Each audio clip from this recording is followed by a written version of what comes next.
আপনারা যারা একদমই তরমুজ খেতে পছন্দ করেন না তারা এভাবে তরমুজের পুডিং বানিয়ে খেতে পারেন। অবশ্যই আপনাদের কাছে ভালো লাগবে। তো চলুন কিভাবে আমি তরমুজের পুডিংটি তৈরি করলাম সেটাই আপনাদের সাথে শেয়ার করব। ফার্স্টে আমি তরমুজগুলো ব্লেন্ডার করে নিয়েছি এবং একটি ছাঁকনির সাহায্যে তরমুজ ভালোভাবে ছেঁকে নিচ্ছি।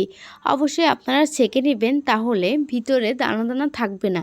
এখানে আমি 1 চামচ আগার আগার পাউডার ব্যবহার করেছি এবং পরিমাণ মতো চিনি অ্যাড করে দিয়েছি। আপনারা চিনির পরিমাণ আপনাদের মতো ইউজ করবেন এবং এভাবে যখন বলক আসবে এবং দেখতে পারবেন যে একটু ঘন ঘন ভাব চলে আসছে পুডিংয়ের ভিতর, ঠিক তখনই চুলাটা অফ করে দিবেন। এবং আমি এখানে সাজানোর জন্য তরমুজগুলো ভালোভাবে কেটে সাজিয়ে নিচ্ছি।